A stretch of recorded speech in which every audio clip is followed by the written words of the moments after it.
సాక్షి TV ప్రసారాలను నిలిపివేయడం చట్టరీత్యా నేరం. సాక్షి టీవీ ప్రసారాల కోసం మీ స్థానిక కేబుల్ ఆపరేటర్ని వెంటనే సంప్రదించండి. డిటిహెచ్లో, ఇంటర్నెట్లో కూడా సాక్షి టీవీ ప్రసారాలను వీక్షించవచ్చు. తుఫాను ప్రభావంతో పలు జిల్లాల్లో ఆకస్మిక వరదలు సంభవిస్తాయని వాతావరణ శాఖ హెచ్చరించింది. తుఫాను ప్రభావిత ప్రాంతాల్లోని ప్రజలు అప్రమత్తంగా ఉండాలని సూచిస్తున్న వాతావరణ శాఖ అధికారి జగన్నాథ్ కుమార్తో మా correspondent Anil face to face.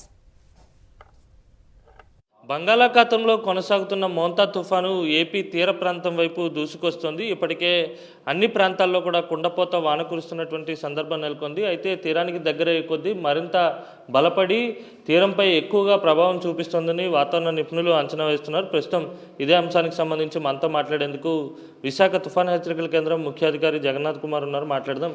Sir, తుఫాను ఏ దిశగా కదులుతోంది? దిశ మార్చుకుందనే వార్తలు కూడా వస్తున్నాయి. ఏ దిశగా కలుగుతుంది? ప్రభావం ఏ మేరకు ఉండేటువంటి అవకాశం? ఒకటి, ఐఎండి నేషనల్ ఫోర్కాస్టర్ అంటారు. ఈ వాతావరణానికి సంబంధించిన నోడల్ ఏజెన్సీ ఐఎండి చెప్పేది మ్యాక్సిమం తన అంచనాలను, అనుమానాలను పూర్తిగా విశ్లేషించిన తర్వాత చెప్తుంది. మేము నిన్న చెప్పుకున్నట్టుగానే కాకినాడ తీరంలోనే తుఫాను తీరాన్ని తాకే అవకాశం ఉన్నది.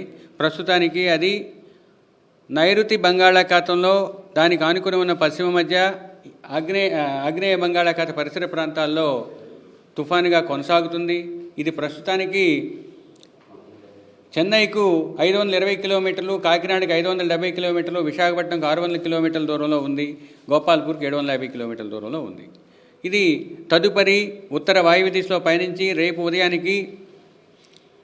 ఉదయానికి పశ్చిమ మధ్య బంగాళాఖాతంలో తీవ్ర తుఫానుగా పరిణమించే అవకాశం ఉంది. రేపు రాత్రి సాయంకాలం మధ్య మచిలీపట్నం, కళింగపట్నం మధ్య అనగా కాకినాడ పరిసర ప్రాంతాలలో తీవ్ర తుఫానుగా తీరాన్ని తాకే అవకాశం ఉంది. తీరాన్ని తాకిన సమయంలో రాష్ట్రంలో రాబోయే 3 రోజులు కూడా అత్యధిక ప్రాంతాల్లో తేలికపాటి నుంచి మోస్తరు వర్షాలు, కొన్ని చోట్ల భారీ నుంచి అతి భారీ, 1-2 చోట్ల అత్యంత భారీ వర్షాలు కురిసే అవకాశం ఉంది. మొదటి 5 రోజులు కూడా ఉరుములు మెరుపులు కొనసాగుతూ కోస్తా జిల్లాలపై బలమైన గాలులు వీచే అవకాశం ఉంది. ఇక మొదటి రోజైన ఈరోజు కోస్తా జిల్లాలైన విజయనగరం, విశాఖపట్నం, అనకాపల్లి, కాకినాడ, కోనసీమ, పశ్చిమ గోదావరి, కృష్ణా, గుంటూరు, బాపట్ల, ప్రకాశం, నెల్లూరు జిల్లాల్లోని 1-2 చోట్ల భారీ నుంచి అతి భారీ, కొన్ని చోట్ల అత్యంత భారీ 1-2 చోట్ల పడే అవకాశం ఉన్నందువల్ల ఈ జిల్లాలకు రెడ్ వార్నింగ్ ఇచ్చాము. శ్రీకాకుళం, పార్వతీపురం మన్యం, అల్లూరు సీతారామరాజు, తూర్పుగోదావరి, ఏలూరు, ఎన్టీఆర్, పల్నాడు, తిరుపతితో పాటుగా చిత్తూరు, అన్నమయ్య, కడప, నంద్యాలలో 1-2 చోట్ల భారీ నుంచి అతి భారీ వచ్చే అవకాశం ఉన్నందువల్ల ఆయా జిల్లాలకు ఆరెంజ్ అలర్టు, ఇక పశ్చిమ రాయలసీమకు ఎల్లో అలర్టు జారీ చేయడం జరిగింది. రేపైతే క్షేత్రీయ విస్తృతి పరంగా ఎక్కువ ప్రాంతం, అలాగే తీవ్రత తరంగా కూడా ఎక్కువగా ఉండే అవకాశం వలన శ్రీకాకుళం నుంచి ప్రకాశం వరకు ఉన్న ప్రతి జిల్లాలో కూడా కొన్ని ప్రాంతాల్లో భారీ నుంచి అతి భారీ, 1-2 చోట్ల అత్యంత భారీ వర్షాలు పడే అవకాశం ఉన్నందువల్ల ఆయా జిల్లాలకు రెడ్ అలర్ట్ ఇచ్చాము. నెల్లూరు, తిరుపతి, అన్నమయ్య, కడప, నంద్యాలలో 1-2 చోట్ల భారీ నుంచి అతి భారీ, పశ్చిమ రాయలసీమతో పాటుగా చిత్తూరులో 1-2 చోట్ల భారీ వర్షపాతం రేపటికి ఉన్నది. 3వ రోజు కొన్ని జిల్లాలలో ఇక్కడ కూడా రెడ్ అలర్ట్ ఇచ్చామంటే అక్కడ ఎక్స్ట్రీమ్లీ హెవీ రెయిన్ఫాల్ పడే అవకాశం ఉంది. ఇక ఈ మధ్య జిల్లాలు, ఇక్కడ ఈ జిల్లాలకు ఆరెంజ్ ఇచ్చాము. రాయలసీమలో ఉన్న ఈ 3 జిల్లాలు, నెల్లూరుకు 1-2 చోట్ల భారీ వర్షపాతం ఉండే అవకాశం ఉన్నందువల్ల ఆ జిల్లాలకు ఎల్లో అలర్ట్ ఇచ్చాము. తుఫానుతో తీర ప్రాంతం అంతా కూడా ఒక రకమైనటువంటి హై అలర్ట్ కొనసాగుతున్నటువంటి నేపథ్యంలో ఫ్లాష్ ఫ్లడ్స్ అలర్ట్ వచ్చింది. ఏ ప్రాంతాలకు ఫ్లాష్ ఫ్లడ్? ముఖ్యంగా దక్షిణ కోస్తా జిల్లాలైన ప్రకాశం, నెల్లూరు, తిరుపతితో పాటుగా రాయలసీమల అన్ని జిల్లాలకు ఫ్లాష్ ఫ్లడ్ లేదా ఆకస్మిక వరద ఉండే అవకాశం ఉంది. ఉత్తర కోస్తా జిల్లాలైన విశాఖపట్నం, దానికి అనుకుని ఉన్న విజయనగరంలోని కొన్ని ప్రాంతాలలో ఆకస్మిక వరద సంభవించే అవకాశం ఈ 24 గంటల్లో ఉంది, అంటే రేపు 11:30 లోపల. కాబట్టి దానికి తగ్గట్టు అన్ని జాగ్రత్తలు తీసుకోవాల్సిందిగా కోరడం జరిగింది. వర్షపాతం నమోదయ్యేటువంటి అవకాశం ఉంటుంది కనుక వాతావరణ శాఖ రెడ్ అలర్ట్ జారీ చేసింది. తీర ప్రాంత ప్రజలు అప్రమత్తంగా ఉండాలని కూడా సూచిస్తున్నటువంటి సందర్భం కనిపిస్తుంది. గాలుల తీవ్రత కూడా 3 ఫేజుల్లో ఉండేటువంటి అవకాశం ఉంది.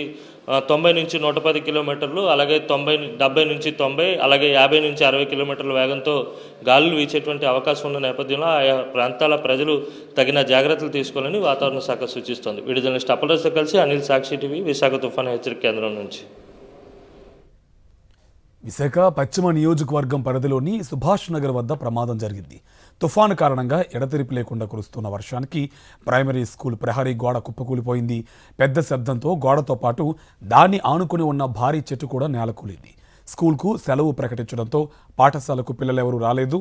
దీంతో పెద్ద ప్రమాదమే తప్పిందని గ్రామస్తులు ఊపిరి పీల్చుకున్నారు. విషయం తెలుసుకున్న అధికారులు ఘటనా స్థలానికి చేరుకుని పరిసరాలను సమీక్షిస్తున్నారు.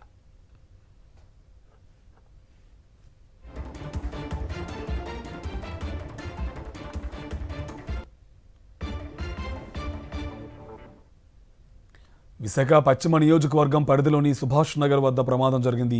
తుఫాన్ కారణంగా ఎడతెరిపి లేకుండా కురుస్తున్న వర్షానికి ప్రైమరీ స్కూల్ ప్రహరీ గోడ కుప్పకూలింది. పెద్ద శబ్దంతో గోడతో పాటు దాన్ని ఆనుకుని ఉన్న భారీ చెట్టు కూడా నేలకూలింది. స్కూల్కు సెలవు ప్రకటించడంతో పాఠశాలకు పిల్లలెవరూ రాలేదు. దీంతో పెద్ద ప్రమాదమే తప్పిందని గ్రామస్తులు ఊపిరి పీల్చుకున్నారు. విషయం తెలుసుకున్న అధికారులు ఘటనా స్థలానికి చేరుకుని పరిసరాలను సమీక్షిస్తున్నారు.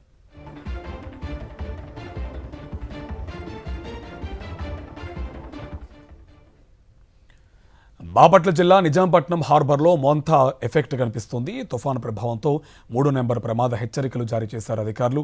నిజాంపట్నం హార్బర్లోకి మత్స్యకారులు ప్రవేశించకుండా ప్రత్యేక నిబంధనలు పెట్టారు. దీంతో హార్బర్లోని జెంటిల్కే బోట్లు పరిమితులయ్యాయి. ఇక తుఫాన్ ప్రభావంతో నిజాంపట్నం, రేపల్లె నియోజకవర్గ ప్రజలు అప్రమత్తంగా ఉండాలని అధికారులు సూచించారు.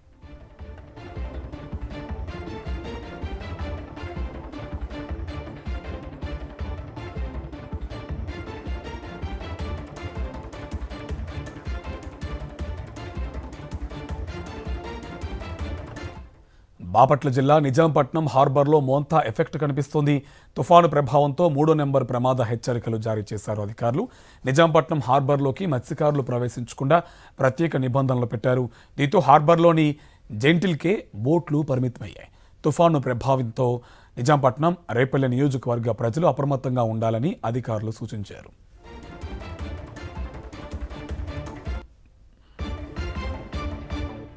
బంగాళాఖాతంలో ఏర్పడిన వాయుగుండం బలపడింది. ఇది మోంతా తుఫానుగా మారినట్టు వాతావరణ శాఖ తెలిపింది. ఇది బంగాళాఖాతంలో నైరుతి, ఆగ్నేయ మధ్య కేంద్రీకృతమై ఉంది.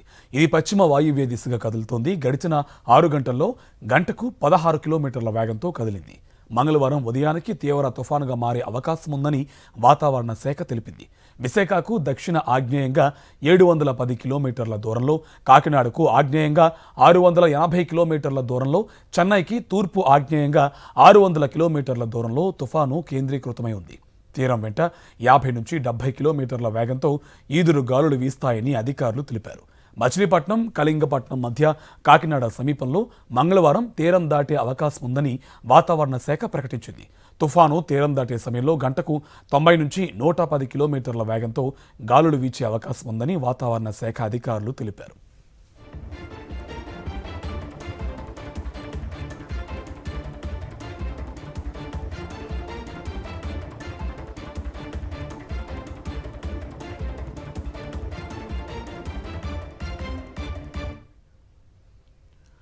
అనకాపల్లి, కృష్ణా, ఎన్టీఆర్, గుంటూరు జిల్లాల్లో విద్యా సంస్థలకు ఎల్లుండి వరకు సెలవులు ప్రకటించారు. పశ్చిమ గోదావరి, ఏలూరు, బాపట్ల, వైఎస్ఆర్ జిల్లాలో విద్యా సంస్థలకు రేపటి వరకు సెలవులు ప్రకటించారు. నెల్లూరు జిల్లాలోని విద్యా సంస్థలకు కలెక్టర్ హిమాంశు శుక్లా రేపటి వరకు సెలవులు ప్రకటించారు.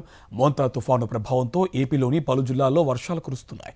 ఉమ్మడి శ్రీకాకుళం, విజయనగరం, విశాఖ, ఉభయ గోదావరి, కృష్ణా జిల్లాల్లో చిరుజల్లులు కురుస్తున్నాయి. శ్రీకాకుళం నుంచి నెల్లూరు వరకు వాతావరణ శాఖ అధికారులు రెడ్ అలర్ట్ జారీ చేశారు. రాయలసీమ జిల్లాలకు ఆరెంజ్ అలర్ట్ జారీ చేశారు. మత్స్యకారులు 5 రోజుల పాటు వేటకు వెళ్లొద్దన్నారు. ఇక అన్ని పోర్టుల్లో ప్రమాద హెచ్చరికలను అధికారులు జారీ చేశారు. మంగళవారం భారీ నుంచి అతి భారీ వర్షాలు కురిసే అవకాశం ఉందని అధికారులు తెలిపారు. 1-2 చోట్ల అత్యంత భారీ వర్ష సూచనలు ఉన్నట్టు చెప్పారు.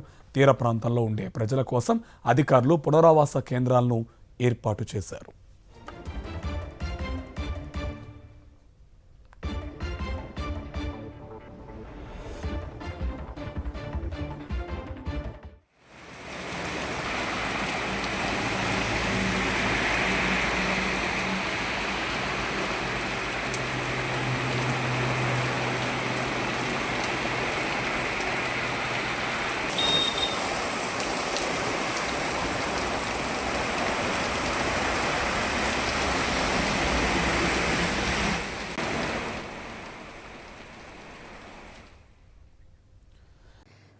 టీవీ ప్రసారాలను నిలిపివేయటం చట్టరీత్యా నేరం. సాక్షి టీవీ ప్రసారాల కోసం మీ స్థానిక కేబుల్ ఆపరేటర్ను వెంటనే సంప్రదించండి. DTH లో ఇంటర్నెట్లో కూడా సాక్షి టీవీ ప్రసారాలను వీక్షించవచ్చు.